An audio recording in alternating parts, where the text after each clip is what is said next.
Stuart, a rather different situation from when we spoke last week. That was a big one on Saturday, wasn't it? Yeah, I suppose different in the sense that you're off the back of a victory and a good performance, but not different in the sense of what's at stake, how we need to apply ourselves, how we need to approach a game of football. So I was very clear in not getting carried away with a good performance and a good result at the weekend, because nothing really changes, and if anything the significance moves up again because you're another game down and you've only 2 to play. So we did speak about trying to see if we could max out and get 9 points and see where that took us. We've managed to do the first part of that, and I think we've got another really difficult task this weekend, but I think we have to embrace the situation. I think we have to look forward to it. I could see and the players' approach to the game, the build up to the game, and then actually during that match time, if you like, that 90 odd minutes, they were embracing the situation. So it needs to be a bit more of the same for us this weekend.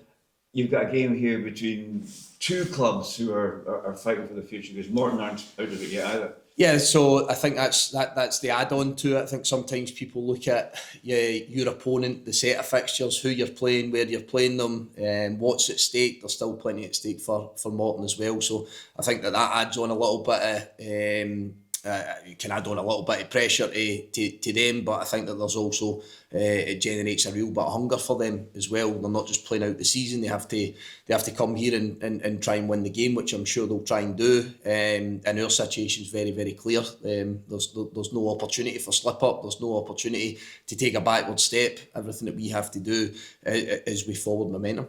So you obviously have no regrets about suggesting that these 3 games had to be won or could be won. Yeah, I think you have to say that. I think I'm cheating people if I say anything different.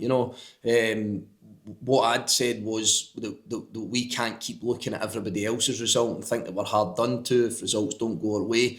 The only way you can change that narrative is by doing your own job. In the position we're in, that may or may not be enough, because at this minute in time, the fact that Airdrie are a point ahead of us, that if they win all their games, then it doesn't matter what we do. However, I think you can apply pressure. I think you can place doubt in people's minds if you're performing well and you're picking up points. So that's all we can control at this minute in time. How important is home support in this situation and at this stage of the season?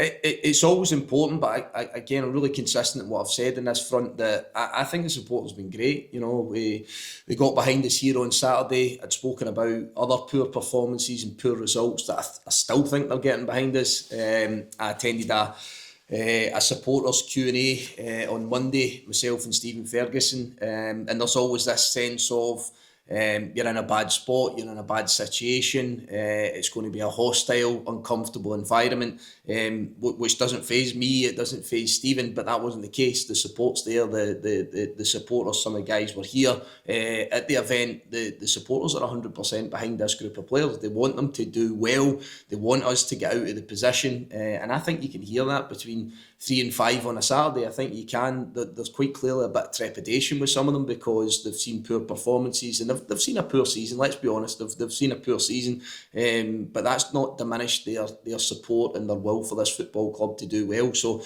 for me personally, well, even take me out the equation, I think that has to be a confidence booster to the players, that they realise that everybody that comes here is still behind them and wants them to do well. And my side of it is just then the players relax that pressure's not really coming from our group of supporters. They're 100% behind us, and I'm sure they'll do the exact same again on Saturday. But as long as we start the game well, as long as we show them something on the pitch, exactly what I said last week, then you can actually generate that feel-good factor and that support by what you do and how you apply yourself on the pitch.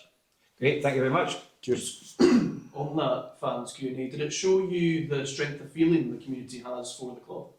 Yeah, it does. There's honesty from within that, from both sides. There's acknowledgement of error, mistakes. There's willingness to rectify all of these things. But again, I feel the supporters are fair. I think sometimes you can come in and be overly emotional, and you can come in and start shouting your mouth off. And from both sides, again, I'm not just saying supporters, but from both sides. And for us to try and show some sort of justification if we felt we've got something wrong. But I just felt it was fair. But I did definitely get the sense of a lot of faces that you know through the years and coming here constantly and continually supporting this football club. An acknowledgement that we've probably punched well above our weight as a club for a lot of years, probably more than 15 years as a club, and that's where we want to be. We want to be punching above our weight, but we're faced with a different situation at this minute in time. And what does that take? I think it takes a togetherness. I think it takes a unity from all sides to try and emerge out the other side. And if we do that and we come up short, I think we would say that we've still been ticking the right box at this minute in time. But I think, again, I can assure everybody that we're doing absolutely everything in our power to try and get out of this position. And considering the long connection you have with this football club, is it fair to say, no matter what the outcome at the end of the season, it will mean a lot to you personally? Yeah, and I said that the other night. I know I keep referring to the Q&A. I kind of speak from my heart in that sense, that this football club does mean a lot to me, and I know a lot of people can say that, and you see the old somebody scores a goal and starts kissing the badge and they've been there for 2 minutes. It does. It's been a huge part of my life. It's been a huge part of my life for a long, long time. I was actually in conversation with Fiona McBean, our secretary, this morning, and we got the sad news as a football club that our former chairman, Hector McLennan, had passed away. Really, really sad news, and our thoughts go out to the family at this minute in time. But we were talking about the history of the football club this morning. We were talking about his huge part in this football club and what you see here today, coming into the football league. And I've always said this, and it's not to try and win any support, it's that you actually feel that you are immersed in this football club. I hope and I think that I've done something to justify that, not just in the saying, but the achievements, the time, the appearances, the games coached and managed, working in an academy. But it's hugely important for me that people understand the impact that somebody like Hector made here at the football club. Fiona's naturally cut up this morning, somebody that she's very, very close to. And again, I think that we have to remember all of these things. It's not just always about the here and now, it's about the impact that has gone through time and trying to emulate some really good situations, but also kind of having that same fight and that same spirit that it took to bring Ross County into the Football League when the odds were probably stacked against us as a football club. I think two men going down with a brochure and kind of selling the story was exactly how it happened. One being one being Fiona's father, Donny, and it's an amazing story. But I'm one that grasps and draws on to these types of things, and how do we utilise that? Is that in some way some sort of motivator for the current group and for the current staff and players? I think sometimes it can be. Now, that won't win us 3 points on Saturday, but it's a sad day for the football club, no doubt about it. And I would love us all between now and Saturday to store that up and to in some ways use it as a catalyst for a good performance and a result. And that's all from you. Thanks for that. Do you have much interaction personally with Hector? Not loads, but by that point, obviously, the kind of structure, if you like, chairman, board, and everything had sort of changed when I first came here as a player. But yeah, I've met him in numerous occasions. He stayed only just a short distance away here from the stadium. So somebody that I think is synonymous with the football club, somebody that will be respected and remembered forever. And again, for me to sit here and say that this football club means so much to me, then I would have to say that somebody like Hector's just hugely respected from myself, and what you've done is a chunk on that journey. Some people like to forget, some people only think it's only about their part of the story. I don't. I think I'll reiterate it. I think somebody like Hector's a huge part of what you see here today, and somebody that would absolutely be rooting for us to go and get 3 points on Saturday. I appreciate the news is still pretty fresh. Are there any plans to sort of commemorate him at the weekend? Yeah, I think that will be the case. Yeah, to tell you exactly what that's going to be at this minute in time, I'm not able to. But yes, I'll be insisting. I know Fiona, Stephen, Roy, everybody that respected Hector and appreciates what he'd done, will be looking to try and show their respect here on Saturday. As for the game itself, how's the score? Much the same. We've probably got one or two coming back from injuries that haven't been available, so that gives us more decisions to make. We've got too many players. We've got too many players. I've said that all along. I know we reduced that number in January, which we kind of had to do. But I'm not painting a negative on that. It's just that there's a few guys coming back. So you will see players that miss out in the squad. People that sit in the stand, that's not really what we want. We want everybody to be involved, you know.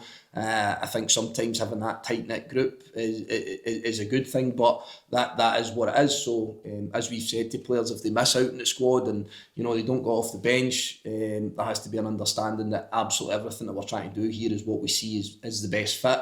I think what it does is it puts an onus on everybody to train properly every day, and if you don't, then you're probably given as a reason not to be involved in that. And as always, you're trying to get a balance to that group. But I think that absolutely every single player is fit, which the physio tells me the other day with a big smile on his face that's the first time that's been the case all season. So I hope and I think that some of the work that we're doing behind the scenes is paying off in that sense. So no real surprises then as to who's fit and who's available for selection. And just the last thing from me, we also asked you about Joe Coyle last week. Is there any sort of update on his situation, where he stands? Nothing at all. Joe's trained with the first team a couple of days this week, done very, very well. He's enjoyed his experience, been away and seen something different. So we think very highly of him at this football club. Somebody that again I've watched coming through, actually played in the same age group as one of my sons, so I've watched him from a really young age, and probably someone that for years we've always had our eye on here is someone that can do well. So now he's come back with a spring in his step, and as I say, he's continued that wee bit of experience, been involved with the first team this week, and he'll do the same again today. But there is no update. There's nothing at all. He's our player. He's somebody that we would want here, and he is somebody that we would like to try and see push through a period of time. So no major dramas on that one. I think the action is Joe. Brilliant, guys. Thank you. Thank you.